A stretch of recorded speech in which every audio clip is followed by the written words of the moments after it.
रूस और यूक्रेन के युद्ध के 32 दिन पूरे हो चुके हैं, लेकिन जेलेंस्की के लड़ाकों को ना तो रूसी सेना ने झुकाया है, ना तो उन्हें हरा पाया है। पुतिन की हर चाल का जेलेंस्की की सेना जवाब दे रही है। नमस्कार, मैं हूं अभिषेक और आप देख रहे हैं महायुद्ध। तबाह हो चुके यूक्रेन के शहर लगातार सुलग रहे हैं। आसमान पर गहरा धुआं छाया हुआ है और धमाकों की आवाज किसी भी पल लोगों को दहला देती है। तो उधर यूक्रेन के पश्चिमी छोर से नेटो ने दबाव बढ़ाना शुरू कर दिया है।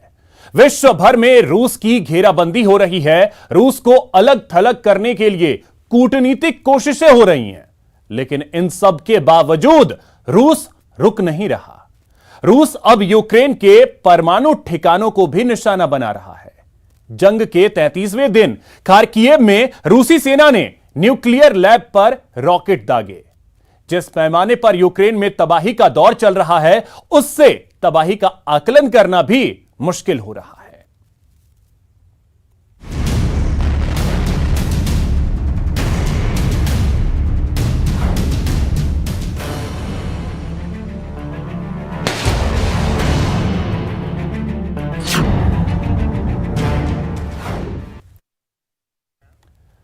रूस यूक्रेन युद्ध के बीच एक बड़ी खबर आपको बता दें, कीव के आसपास के गांवों में भारी बमबारी हो रही है। रूसी सेना ने कई मेयरों की हत्या की है, यह कहा है जेलेंस्की ने। बातचीत से ही युद्ध खत्म हो सकता है, जेलेंस्की ने यह कहा है।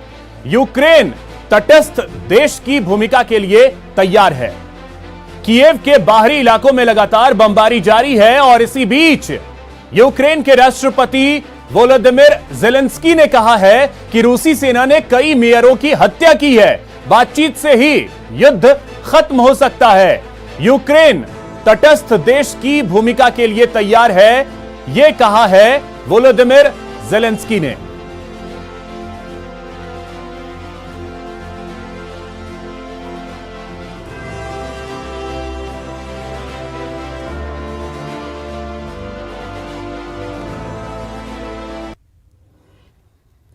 यूक्रेन के साथ जंग के बीच रूस ने बड़ा दावा किया है।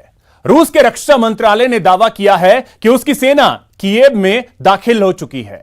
इस दावे के साथ रूस के रक्षा मंत्रालय ने एक वीडियो भी जारी किया है। देखिए इस रिपोर्ट में।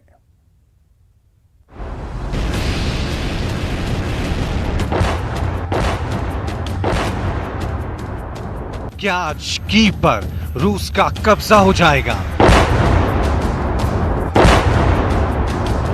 क्या राजधानी कीव से जंग की सबसे बड़ी खबर आने वाली है? रूस और यूक्रेन की जंग के 33वें दिन कीव को लेकर चर्चा तेज हो गई है, क्योंकि कीव को लेकर रूस के रक्षा मंत्रालय ने जो दावा किया है, अगर वो सही साबित हुआ तो समझ लीजिए इस महाजंग का क्लाइमैक्स करीब आ चुका है। रूस का दावा है कि उसकी सेना कीव में दाखिल हो चुकी है। उसे यह कामयाबी जंग के पूरे 33 दिनों बाद हासिल हुई है। अपने दावे के साथ रूस ने जंग के मैदान का एक वीडियो भी जारी किया है। रूस की डिफेंस मिनिस्ट्री ने जो वीडियो जारी किया है, उसमें रूसी टैंक एक नदी पर बने टेम्परेरी पुल को पार करते हुए नजर आ रहे हैं। यही नहीं, वीडियो के अगले हिस्से में सड़क किनारे कई रूसी बख्तरबंद गाड़ियां एक लाइन में दिख रही हैं, जबकि रूसी टैंक एक इलाके में बेधड़क दाखिल होते हुए नजर आ रहे हैं। इस वीडियो के साथ रूस ने दावा किया कि उसके एयरबोर्न फोर्स की यूनिट कीव की ओर मार्च कर चुकी है। एयरबोर्न फोर्स किसी भी सेना की वो यूनिट होती है जो युद्ध तो जमीन पर लड़ती है, लेकिन इसे बैटल ग्राउंड में सीधे आसमान के रास्ते उतारा जाता है। इस यूनिट को पैराशूट या फिर एयर ड्रॉप के जरिए युद्ध में भेजा जाता है। इस यूनिट में पैराट्रूपर्स भी शामिल होते हैं, जो जमीन पर उतरते ही मोर्चा संभाल लेते हैं। कीव रीजन में दाखिल होने का अगर रूसी दावा सही साबित हुआ तो ये यूक्रेन के लिए अब तक का सबसे बड़ा सेटबैक साबित होगा, क्योंकि राजधानी कीव पर रूस के कब्जे का सीधा मतलब है जंग में रूस की विजय।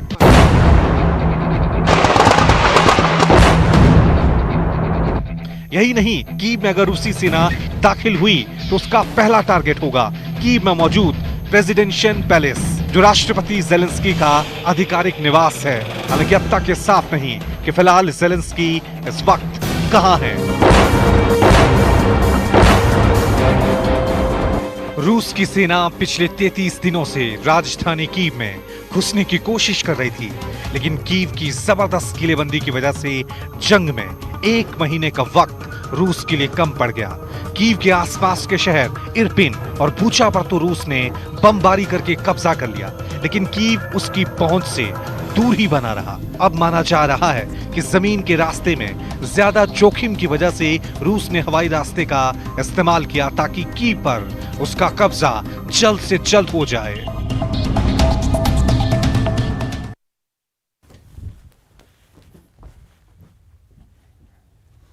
रूस और यूक्रेन के बीच जब से जंग की शुरुआत हुई है, तब से रूस यूक्रेन के राष्ट्रपति वोलोदिमीर जेलेंस्की की हत्या के रोज नए नए प्लान बना रहा है। इस बार यूक्रेन की तरफ से दावा यह है कि स्लोवाकिया, हंगरी और यूक्रेन की सीमा पुतिन के 25 किलर छिपे हुए थे, जिन्हें यूक्रेन के सुरक्षा बलों ने गिरफ्तार कर लिया है। इन्हें कीव में राष्ट्रपति को मारने के लिए भेजा गया था।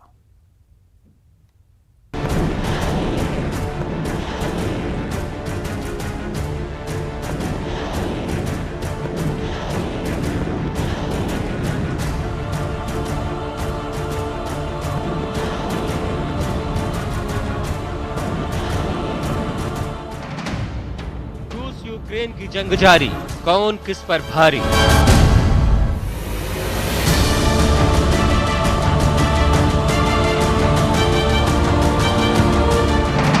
फिर बना जेलेंस्की की हत्या का प्लान, पुतिन ने भेजे 25 हत्यारे।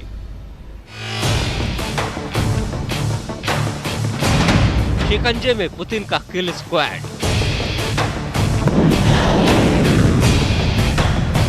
रूस और यूक्रेन के बीच जारी जंग में 33 दिन हो गए, लेकिन इन 33 दिनों में रूस अब तक कीव के किले पर फतह नहीं कर पाया है। यही वजह है कि पुतिन अब वो हर चाल चल रहे हैं जिससे वो जल्द से जल्द यूक्रेन पर जीत हासिल कर सके। खबर है कि इस बार फिर जेलेंस्की की हत्या का एक बड़ा प्लान बनाया गया और इसके लिए पुतिन ने 25 खूंखार हत्यारों के एक दस्ते को जेलेंस्की की हत्या के लिए भेजा। बताया गया कि 25 हत्यारे पूरी तरह से ट्रेंड थे। ये ऐसे हत्यारे बताए गए जो पलक झपकते ही किसी की भी जान ले लें।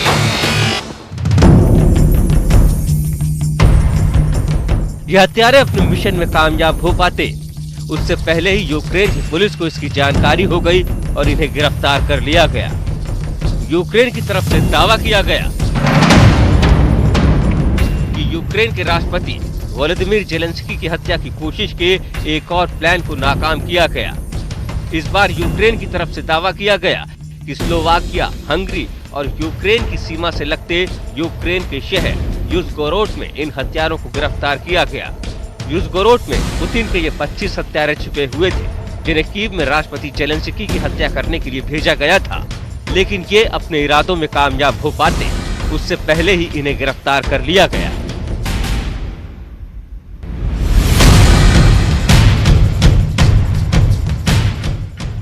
रूस और यूक्रेन के बीच जारी जंग में यूक्रेन के राष्ट्रपति वोलोदिमीर जेलेंस्की की हत्या की कोशिशें लगातार जारी हैं। रूस की तरफ से अब तक 12 से ज्यादा बार जेलेंस्की की हत्या की कोशिश की जा चुकी है और इसके लिए रूस की तरफ से ट्रेंड हत्यारों के दस्ते लगातार यूक्रेन भेजे जा रहे हैं। जब से जंग शुरू हुई है, जेलेंस्की की हत्या के लिए रूस रोज नए नए प्लान बना रहा है। इन 25 हत्यारोों के पकड़े जाने के बाद यूक्रेन की तरफ से ये भी दावा किया गया। इस पूरे सीक्रेट ऑपरेशन को रूसी खुफिया एजेंसी FSB यानी फेडरल सिक्योरिटी सर्विस लीड कर रही थी।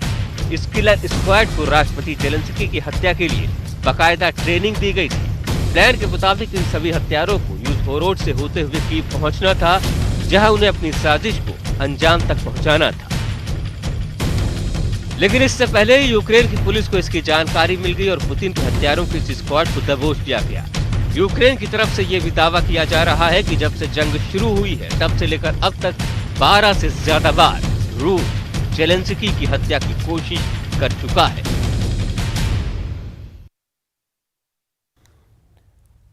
अब जब 32 दिन बाद भी पुतिन अपने मिशन से दूर हैं, तो एक सवाल बार बार पूछा जा रहा है, क्या पुतिन ने यूक्रेन पर आक्रमण करने से पहले वहां के लोगों की बहादुरी और देश के प्रति प्रेम के जज्बे पर विचार नहीं किया था? सवाल इसलिए क्योंकि रूसी सेना को यूक्रेन की फौज और वहां की जनता का जबरदस्त प्रतिरोध झेलना पड़ रहा है।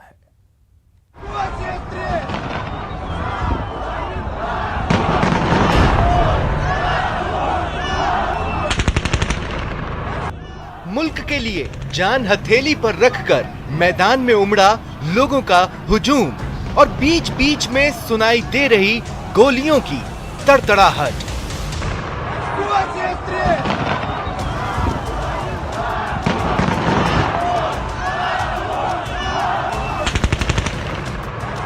सफेद धुएं का गुबार, फायरिंग, लेकिन वतन परस्ती का जज्बा मौत के खौफ पर भारी है।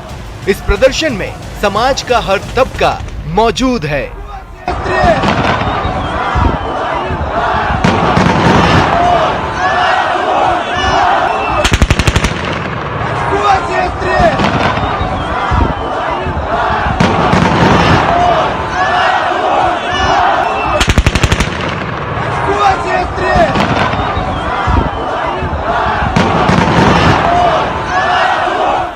प्रदर्शनकारी देश छोड़ो वापस जाओ के गगन भेदी नारे लगा रहे हैं। उधर आजादी की आवाज का गला घोटने वाले अत्याधुनिक हथियार थे, टैंक, मशीन गन, मोर्टार। इधर सरफरोशी की तमन्ना।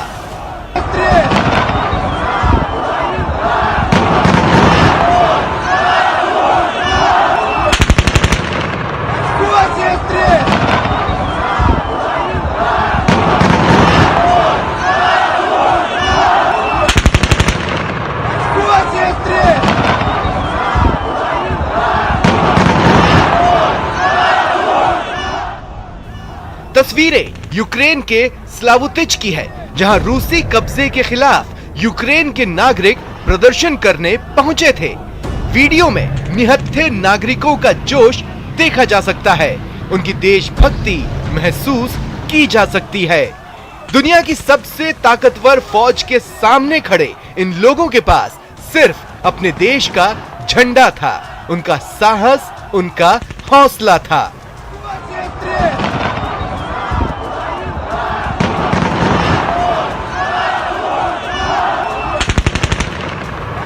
यह घटना उस प्रभावशाली प्रतिरोध को दर्शाती है जिसका सामना रूसी सेना करती आ रही है, उन सभी जगहों पर जहां उसने सैन्य जीत हासिल की है। 25,000 की आबादी वाला स्लावुतिच चेरनोबिल के आसपास है, वो चेरनोबिल जो 1986 में दुनिया में सबसे खराब परमाणु आपदा स्थल था। 24 फरवरी को आक्रमण शुरू होने के तुरंत बाद ही इस संयंत्र को रूसी सेना ने अपने कब्जे में ले लिया था। बार बार की धमकियों के बाद रूसी राष्ट्रपति ने 24 फरवरी को सैन्य आक्रमण को हरी बत्ती दी, इस यकीन के साथ कि घुसपैठ संक्षिप्त होगी और जेलेंस्की की सरकार को समाप्त कर देगी। लेकिन इनमें से कुछ भी नहीं हुआ।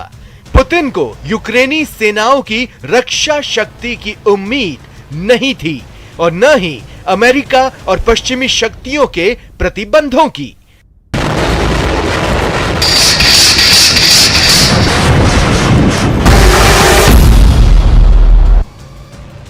दरअसल पुतिन ने अपने विशेष सैन्य अभियान की घोषणा करने के कुछ दिनों बाद यूक्रेनी राजधानी पर कब्जा करने की योजना बनाई थी, लेकिन वहां अप्रत्याशित रूप से यूक्रेन के नागरिकों का भयंकर प्रतिरोध देखने को मिला। ऐसे प्रतिरोधों की वजह से ही पुतिन अब तक अपने मकसद में नाकाम है। Bureau report, news 18 Rajasthan.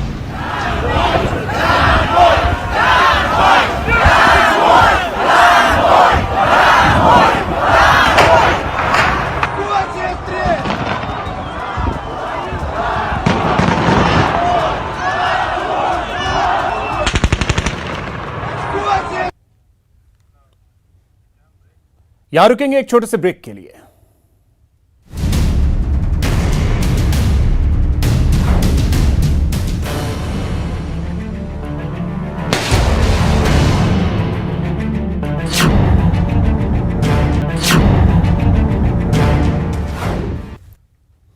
Break के बाद आपका स्वागत है।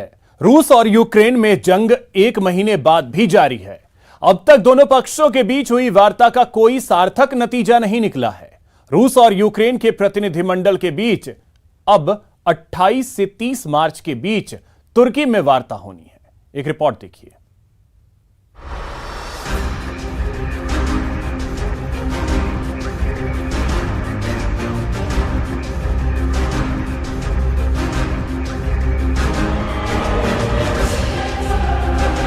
चौबीस फरवरी को शुरू हुआ रूस यूक्रेन जंग अब तक जारी है। यूक्रेन के कई शहर पूरी तरह से बर्बाद हो चुके हैं। हजारों लोगों की जानें जा चुकी हैं। लाखों लोगों का पलायन हो चुका है। शहर शहर खौफनाक मंजर है। लेकिन रूस के हमलों का यूक्रेनी सैनिक न सिर्फ डटकर मुकाबला कर रहे हैं, बल्कि कई जगह माकूल जवाब भी दे रहे हैं।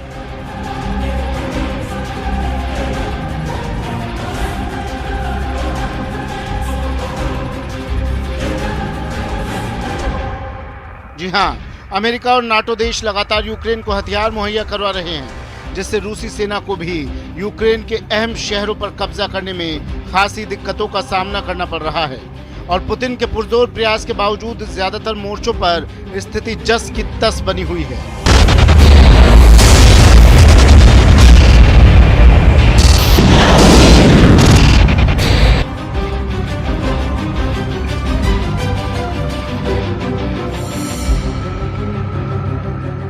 ये बात और है कि रूस की सेना वापस लौटने को तैयार नहीं है। हालांकि यूक्रेनी राष्ट्रपति नाटो में शामिल होने की जिद छोड़ चुके हैं, लेकिन कई मुद्दों पर दोनों देशों में सहमति नहीं बन पाई है। ऐसे में रूस और यूक्रेन के प्रतिनिधिमंडल के बीच अब 28 से 30 मार्च के बीच तुर्की के इस्तांबुल में वार्ता होनी है। दोनों पक्षों ने यहां मिलने का फैसला किया है।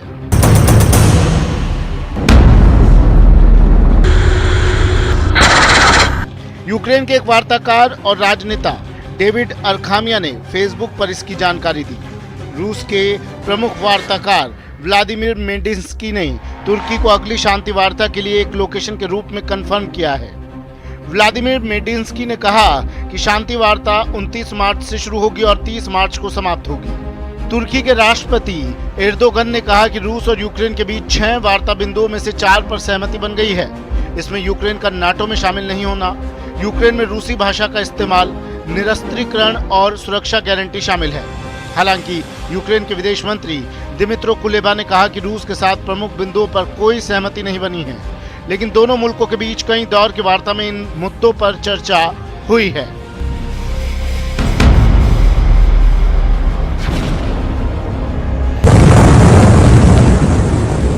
रूस यूक्रेन के बीच अब तक 28 फरवरी, 1 मार्च और 7 मार्च को शांति वार्ता हो चुकी है, लेकिन सुलह की राह नहीं निकल सकी।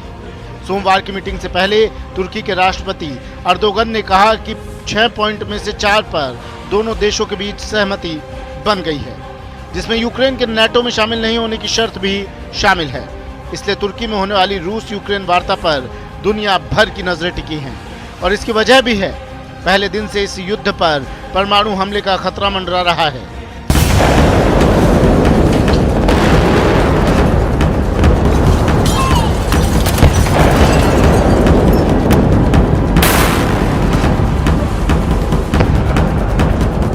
क्रेमलिन के प्रवक्ता दिमित्री पेस्कोव कह चुके हैं कि अगर यूक्रेन युद्ध में रूस अस्तित्व के खतरे का सामना करता है तो परमाणु हथियारों का इस्तेमाल करने से नहीं हिचकिचाएगा। क्रेमलिन प्रवक्ता के बयान से दुनिया इसलिए भी चिंतित है क्योंकि रूस के पास विश्व में सबसे अधिक परमाणु हथियार है। Bureau report, news 18 Rajasthan.